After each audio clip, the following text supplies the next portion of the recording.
All right, I think we're golden. Sweet. All right. Yeah. Welcome everyone to our interview series where we are diving into the wonderful world of being a writer and this writing life. My name is Didi Anofienem, and I am here with the wonderful, the inimitable Karen Parker. The Welcome, inimitable, Karen. yes. Awesome. Thank you so much, Didi. This is awesome. I'm so glad you could be here. It's an absolute joy to get to talk to you. And let's start with some warm-up questions just to get us into the groove of chatting. Okay. All right. Ready? Yes. All right. So my first question for you. hmm What is the most unexpected thing that's happened to you lately that you like just were not expecting, came out of nowhere? So the most unexpected thing I would say is um like I've been journaling for a long time, and like I would just journal here and there, but through some like, some self-care work, I decided to like journal every night, and it's like my superpower of journaling just turned up 1,000%. Like I just notice things a lot Mm. more. I'm more observant, I'm more mindful, and like rather than like having like little bits of data that I can extrapolate, I now have like this through line. And so I'm just more observant than usual. Mm. I like that. And then another thing actually, I posted about this on a private social media network, so don't try and look me up if you're looking at this. But as of this interview, or when we're recording this interview today, I have meditated for 1,000 days straight. Yeah. Wow. That's amazing. What are you, Kendrick Lamar? I don't know. I'm not after Kendrick Lamar. Kendrick Lamar can be a beast. Wow. That's so dope. What kind of meditation? Like breath work or like Yeah. um, I used to use Headspace, and they have like a counting method mm, where you count like one for in, two for out, or like odds and evens, and like up to 20 and all that. And I used to do that, and I also used to like label my thoughts or feelings like thinking and feeling, but most of my meditation now is just like, oh, if my mind gets distracted, I come back. Like it's like the most gentlest form of meditation that I know of. And sometimes meditation just can resemble me like lying on my back in my bed and like closing my eyes. I don't have to like my stand up and favorite. do like the hands. So so yeah, just being really really gentle with it, and Mm, yeah, kind of uh Cause, cause really I knew it was working when like I woke up one day and I was like, why do I feel so off? Like something's missing. mm, Like it's become such a deep part of my daily routine and my like my mental uh like just my mental regulation that I now I can't live without it. It's not a crutch, but it's just really been helpful. And so when I saw on my app that I would get to the big 1000, I was like, wow, mm. that's quite a bit. I almost got there one time, and then like I broke the streak at like around like 995. Oh, nice. Okay, so it's dope that you So hit I it this was, time. Congrats. yeah, I got it this time. It's locked in. It's locked in. So looking forward to 1,001 There you go. And then tomorrow. 2000, and then 10,000. Yeah, yeah, yeah, yeah. That'll be cool. Um, Kendrick Lamar is basically hinted at doing Vipassana, if you've heard of Vipassana, where it's just like you forego all communication, no phone, Oh no talking to wow. yourself, no talking to anyone else, no sign Oh language. yeah. You just sit in silence all day long, day after day, however many days you can take it. And I think I almost went to like a Vipassana retreat in Japan. There was a coworker that mm, told me about it, and he had gone to it, and I was thinking of going, but then the Rona happened, and so uh, that kind of But I always wonder, like, had I gone on that retreat, like, would I have just like become a Super Saiyan and like just forgone all of what I'm doing? yeah, you would have turned into a monk and be in the Japanese mountains and Honestly, never hear I'm from you again. halfway there. That It would have feels been like I'm halfway exciting. there, but yeah, I might do that in the future just for the experience. Maybe I'll meet Kendrick Lamar. Literally, like the most I could probably last would be like maybe 10 minutes. Maybe 10 10 minutes minutes. is actually, yeah, 10 minutes is actually a good place to start. And like if you want to start a meditation habit for anyone who's listening or watching, start small. Like start with 5 minutes and then maybe work your way up to 10. And then don't do 20. Like don't put yourself in that position of just burning out. Just start really, really small. Start with a guide, maybe. Like start with guided meditations first so that you can kind of Mhm. learn the practices. But you know, set yourself up for success if it means that to you. Yeah, I love that advice. That's good advice. Start Yeah. small. Don't go Yeah, for like start. 24 hours. 5 to 10 No, minutes. you can't meditate for 24 hours. I mean, as far as I know, I'm maybe some monk has and he can tell us all they can tell us all about it. Right, it's definitely not me. Okay. So moving right along, hmm I would love to know what writing projects are you currently working on? And hopefully it doesn't Yes. involve Vipassana. I mean, in a way, I do incorporate a little bit of mindfulness into the novel that I'm working on, and Mm, my novel is also my thesis in my MFA program. It is, as of now, a POC coded, queer normative, and likely neurodiverse affirming fantasy.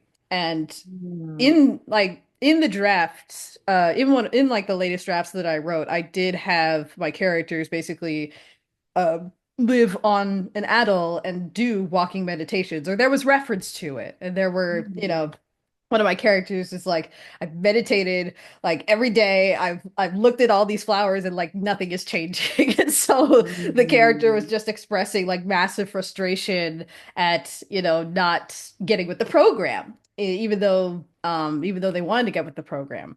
So there is some mindfulness in there, definitely. There's so Okay. much of me in there, all these different parts, like I mean, the POC coding, obviously being a biracial person, queer normative, I'm queer and non-binary, and this is my like I don't know if I will ever write something like this again because this is just my gumbo. I throw everything in there that I like, and I don't know Mm, if I don't know if another novel will come close to that. Like mm, I've been thinking of like some of the recent works in progress that I've thought of, like kind of like a decolonial Regency fantasy, like Bridgerton, but like secret mm, spy networks a little bit. I don't know. Okay, Something. you're cooking. You're cooking. Yeah. And then I have this kind of like subterranean fantasy that's like all the light we cannot see meets a little bit of like Gurren Mm, Lagann and Tears of the Kingdom. So I like the idea of like there being like a sky kingdom and an underground place. So but those are like really binary and like really simple. And, maybe it'll get more complex as I explore it, but yeah, that's mainly what I'm working on. And then for nonfiction, I dabble here and there in a memoir about my time in Japan. So that's the 3 years that I was living and working in Japan as an English teacher, and a lot happened. A mm, lot mm. that was really, really formative to my identity. Um, yeah. That's exciting. It sounds like you've got a lot of writing going on. And I'm um, trying. I love the idea of always having some work in progress in the back of your mind. Because like Hmm. if your main project is like, okay, I'm tired of working on this. Let me shift to one of these other works in progress that might get the creative flow going better. Um, Yeah, it might be like a double-edged sword in a way because again, I've had to learn how to make my ongoing task lists smaller. Yeah, I said that right. mm, Um, like I want to do all the things at once, but I never get to do I never get to do the things. So I'm like, Karen, just pick same one problem. thing. Pick one thing. And so the one thing right now, like the main one, is my novel because I've been working on it for a very, very long time. I want to get did I tap my microphone? Oops. Okay. I want to get I want to get my literary agent. I want it to be published. Like, it's time. It's time. Mhm. It's time. How many pages do you have so far? I mean, the draft that I wrote is 100,000 words technically, Okay. but yeah, but I'm gonna be adding two POV characters, or basically taking two characters that are in it and elevating them to the status of POV characters. So that might be, Mhm. it could be another 100,000 words, or like another 50,000, because Yeah. one of them may or may not die. And that will Okay. that will help with the page count and the word Got count. it. So like 50 to another 100,000. Okay. Yeah. That's really cool. What made Because you want? Oh, sorry, go oh, ahead. yeah, no. Oh, you me. Okay. Okay, okay. Me, no you, no you, no Okay. me. Me. Me. What made you want to turn those two characters into POV characters? Like, was it like what about the story made you feel like yes, they have to have their own? Right. I got feedback from my beta readers, and one of them in particular was like, I like these characters, but there doesn't seem to be a whole lot of like male representation in the book, and they were a male beta Mhm. reader.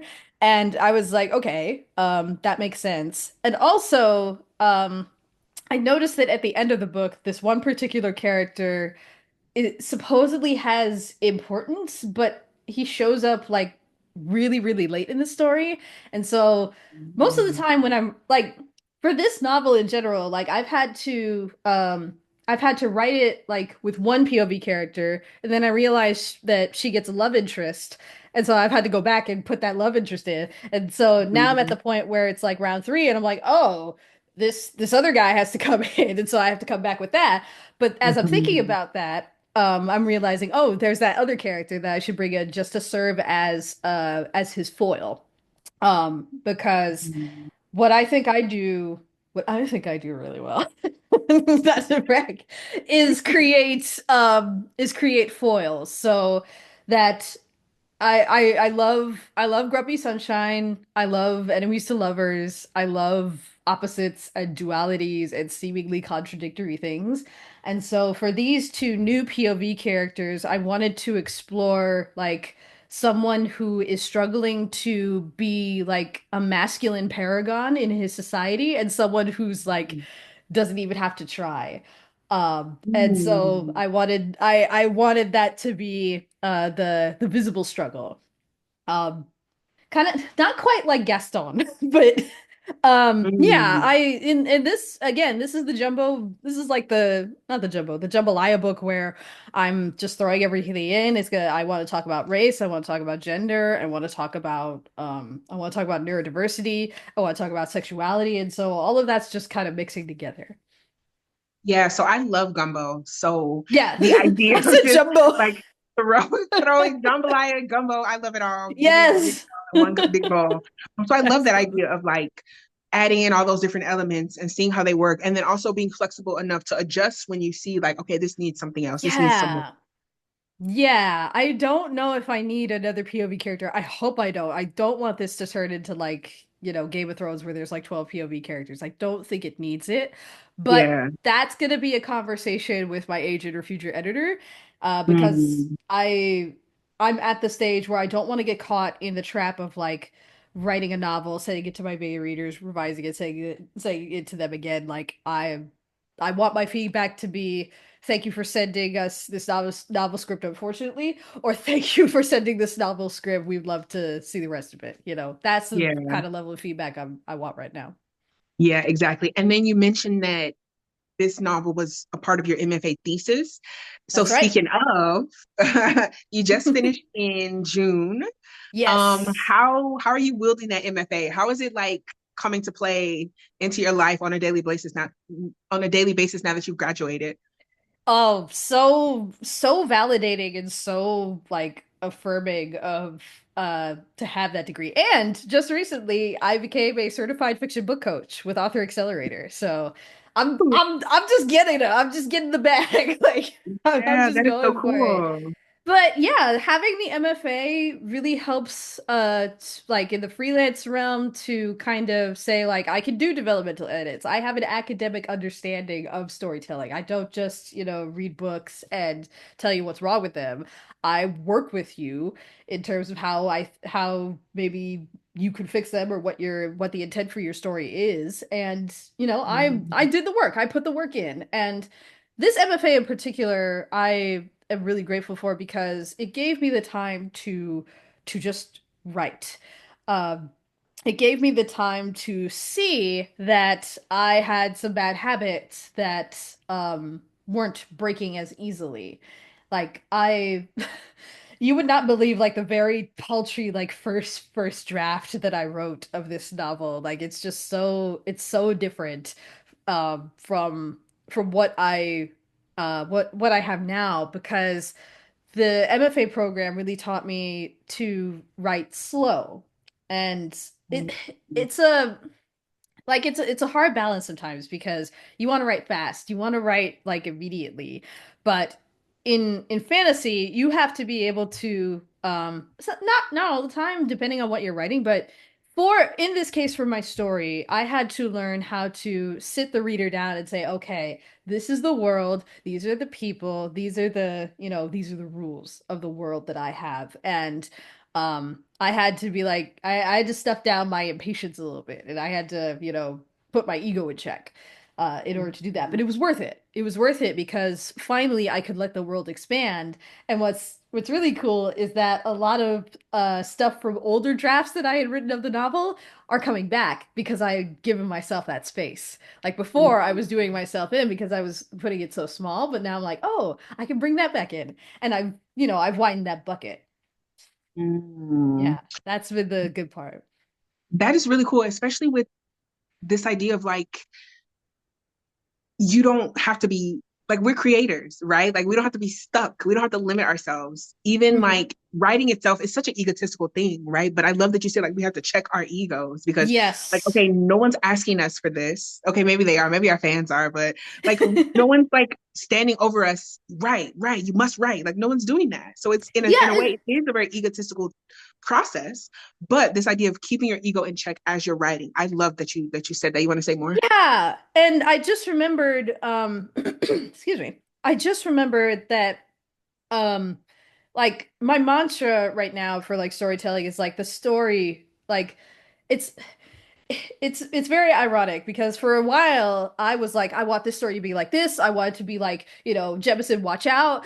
Dr. Mhm. Daniel Corfor, watch out. Like I want to be Mhm. like them. Like I want this for this story. But the moment I said, okay, let the story be what it's gonna be, it actually turned into the thing that I wanted. It's such a beautiful process of like letting go and actually Definitely. like, actually seeing like, oh, that's how I could, that's how my vision and my execution can match. I have to it's again, it sounds contradictory, but for writing, I would say there has to be a little bit of surrender. Yeah, and that ties in so perfectly with like the idea of mindfulness too. Like Hmm. we have all these ideas, we have all these concepts and interests, and sometimes the story doesn't need them, or sometimes we think the story doesn't need them, and it ends up needing it. And Yeah. also, I love the idea of just letting the surrendering to the story, which sounds so Yes. mystical, but it's It's literally just we like I saw a video the other day on Instagram of this woman. I wish I remember the username or woman, I don't know the gender. I don't try to assume, but like the title was "We need the woo woo. We need that." Like oh, the I woo saw that woo is video the yeah, too. yeah. You probably saw it. We need the woo woo. We need that faith. We need that like we need that kind of feeling of a higher power kind of bringing us in. Whether it's science, Buddha, the universe, God, whatever you call it, we need that. That Yep. we human beings like that, you know. Yes. Yes, that is spot on. And literally, my new practice now before I start writing is to thank the universe, thank the creator. Yes, Thank you for these absolutely. ideas. And it's like I can Absolutely. feel them just flowing into me. Like these are not my Yes. ideas. I did not come up with this. I don't know where this came from. Absolutely. No, that's a good idea. I should incorporate that into my practice. That's cool. Yeah. I It's like like that. thank you for helping me create. Absolutely. Thank you. Okay, so great segue now into my next question. Hmm. Um, who's your favorite author? Like who could you read over and over and over again, or who you think everyone should read? I mean, I mean, Jemison is always going to be the top. I just name dropped her like a few minutes ago. 'Cause Hmm. she really opened me up to like what speculative fiction could look like for me as a person of color. So just read the fifth Same. season, just do it. If again, listening, watching, just read Jemison, just do it. And then Octavia Butler, like the god, just um and Dr. Didi Anofienem. Linda Addison wrote some amazing horror poetry as well. Um, Mm. Most recently, I had the pleasure of getting a NetGalley copy of C.G. Drew's "Don't Let the Forest In," and it's Mm. YA cottagecore horror, and it's phenomenal. It's absolutely phenomenal. Just like if you want to see the interplay of horror and asexuality, like oh, spine chilling. Mm. And it's just so well written, like on a line level. I'm like the editor that they must have worked with. Oh, I wish. But yeah, CG Drews is on my radar now. Um, as a new favorite in the YA space. And I also gotta like name drop my fellow graduates of the program, Ashley Granillo, who just in April came out with Crucita and the Mariacheros, which is a beautiful middle grade story Congrats to about her. about a girl trying to save her family's bakery. And I haven't read this one yet, but I know I'm going to enjoy it because I read the first few pages of it. It's Nicholas Ballard's The Deading, also horror. Well, more eco horror. Mm. But yeah, who else? Who else am I trying to look at? Oh, Stephen Graham Jones, duh. My professor wrote The Only Good Indians. Also phenomenal book, phenomenal use of Mm. second person language, and just he's amazing. Just absolutely prolific. Also just an amazing teacher. Really glad I got to have him in the program. That's one of the beautiful things about MFAs. Like you literally will get exposed to like superstars in the writing Yeah. world that it's like and Hmm. they're so humble and they're so like you wouldn't even know, you know, just having a Yeah. conversation with them that they've got dozens of publications to their name. Hmm. Hmm. I was also curious, what is a small habit or a mindset shift? And you kind of mentioned this little like Hmm. the mindfulness, the breath work, the meditation, Hmm. but what's something else that you do on a daily basis that like helps you like has changed your perspective or like has fueled your Mm. creativity? I gotta think about that one. Or maybe I don't actually, because I've just spotted the post-it notes along my monitor. So, one of them, storytelling wise, is I actually helped kind of reach this point by working with a practicum client for Author Accelerator's book coaching program, and it's also helped me as a writer. And basically, Mm. what I tell people, or and what I told them was that a story is not just about what happens. It's not about the what. It's about how the Mm. characters in it feel about what happens. Like Yeah. it's not about Harry versus Voldemort. It's about a kid getting revenge for the murder of his parents and being like absolutely Mm. pissed about it Mhm. on a very small scale.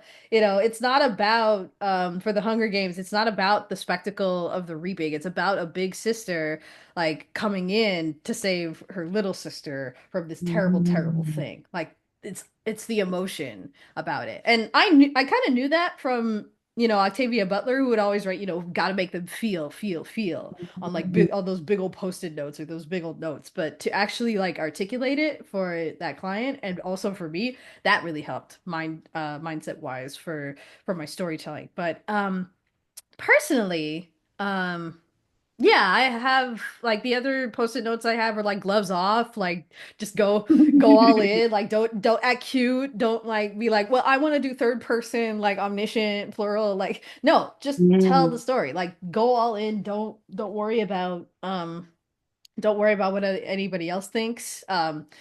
Doing things one thing at a time. And then like I it just and then the other one maybe just kind of reminding myself that things just take time. Um, it's hard for me sometimes to remember that because I'm so driven. I'm doing all these things and I want to be there yesterday, but mhm. it just takes time. One word in front of the other, one page in front of the other, and um, I don't have to enjoy the process. I know some people might say I have to That enjoy is the true. process and be grateful for the process. I can be angry, but I can make progress. Mhm. You know. That is such good advice, Mhm. especially as writers. Like, I don't know if you tried to do NaNoWriMo. I tried to do NaNoWriMo and it was a complete failure because I could not write Oh. every single day. Like, I did not Mm-mm. have motivation every day. And that's like something I'm gonna have to like get used to as I get more and more into the writing life as a Yeah. full-time writer. But like just do one thing at a time. Yeah, That's funny enough, my thesis was an NaNoWriMo winning draft. So I actually got wow. to, yeah, it was that's how, and that was back in 2012. So I've been working on this novel for like almost 10, Over a 20 decade. years. Yeah. It takes So that long I've kept sometimes. at it. It takes time because I was still reading fantasy stuff. That was actually like that was at a point in my life where I wasn't doing as much reading and I was doing way more writing. But now I Mm. think the scales have like balanced out a little bit, and that kind of helped. I still haven't read Game of Thrones. I kind of don't want to. I probably will. I have the complete set. I have the complete set if you want to Eh. borrow it. And you know I'd what's so rather funny? read Black Leopard, Red Wolf. I have that one too. Oh, I started that one. I couldn't get into it. I'm gonna try again. Maybe now that I'm in a different It's a space. vibe. It's a vibe, and that's not me calling it a bad thing. I like that kind of voicey stuff. I like that. But I Mhm. can see why it would like turn some people away. Yeah. Um, this I guess is a good way to segue into my next question for you. Hmm. And we're nearing the end too. Yeah, yeah, of course. So besides like the oh write every day, write whether you feel like it or Oh. not, which that never works for me. Like I'm sorry, I have to feel it. The vibes have to be right. The muse Yep. has to be sitting right next to me. Yep. But what is some advice that you have for someone that's like wanting to break into this industry, wanting to be a writer, wanting Mm. to, embrace this creative writing life? Like what advice would you Yep. give for them? Yeah. Um, and then also what advice should they ignore and pay no attention to? Yeah. Like all this stuff about like kill your darlings, write every day, like just above the board, do what works for you because uh Mhm. you are a confluence of circumstances and upbringings and you know uh all this stuff and that goes into your writing. You might have ADHD, you might have autism like me, and you might just see things differently or have to do things differently and you got to be okay with that. You have to learn like the difference between something that works for somebody else and something that works for you. I mean, try a bunch of different things. Don't just like shut down. But but yeah, you have to put those it's like when you're bowling and people can play without those guardrails. I'm probably one of those people that can't. I need the bumpers. I need I the need them. bumpers to get No ball will ever make it through. yeah. No. But yeah, find those bumpers that help you stay on track. And also I think I put this on like my FAQ page on my website, but three big ones are write a lot, journal, whatever writing looks like to you. It might look like, dictating in your phone. Keep that productive muscle going. Read a lot. This was something that I was guilty of. I did not read a lot when I was growing up. But now, like, it's really just helpful to do that. And read outside your genre too. Read a mystery, read a thriller, read sci-fi. Look at the genre techniques that you could borrow from. And lastly, the third one is talk a lot. Do not do this Mhm. alone. Do not be in. don't be in your room like writing and writing and not get feedback for your writing. Unless this is like personal to you. Writing can be like a spiritual practice and not necessarily a commercial practice. And, capitalism has commodified art and so many other human things. But if you want to make a living at it, you have to have a community behind you to do it. You cannot do this alone. You cannot, you will implode from all that you're working on. And you got to be able to talk about it. You got to be able to network. And you got to be able to be an advocate for your work and also just be a literary citizen. I love that. Ooh, literary citizen. Yeah. Yes. Literally living the writing, reading life. Yes. Beautiful Yes. thing. Hmm. Um, well, that brings us to my final question for you, Karen. This has been great. It's been so good chatting with you. And the closer, if you had 30 seconds to pitch why someone should watch this episode, what would you say? Get ready for lots of laughs, lots of learning, and lots of love. Perfect. Perfect. And then I also just wanted to do a quick blurb for Yes. both Karen and I. We are going to be attending AWP's Woo! conference this year in March. We will be presenting our panel. So you all will see us there. And then Karen also has something coming up as well. Did you want to pitch? Yes. Yes, and the panel is going to be called The Joy of Afrofantasy. Hopefully you can still get some registration. We'll be with Omari Richards, and you'll probably see him in a few months or so. And I've also launching a group coaching pilot program that'll last throughout the year. That was probably too much to do for something so early in my book coaching journey, but I'm gonna do it anyway. Gotta go for it. But Gotta bite it. yeah, gotta go for it. Just see what sticks, see what works. But basically, that coaching program will help you go from planning, polishing, and pitching your novel in just a year. Dope. That's so exciting. Those authors that participate are 100% going to benefit so much. Oh, 100%. They Well, didn't sign a waiver. They can't sue me. that was perfect. Well, thank you so much, Karen, for being here. I so appreciate you. I'm so glad we were able to chat. Everyone, thanks so much for watching. And be on the lookout for what's coming up in 2025. Yes, and be on the lookout for when I interview Omari as well. We're gonna That's coming be up interviewing each next. other. Yes. All right. Take care, everybody. Thank you so much, Didi. Bye. Bye.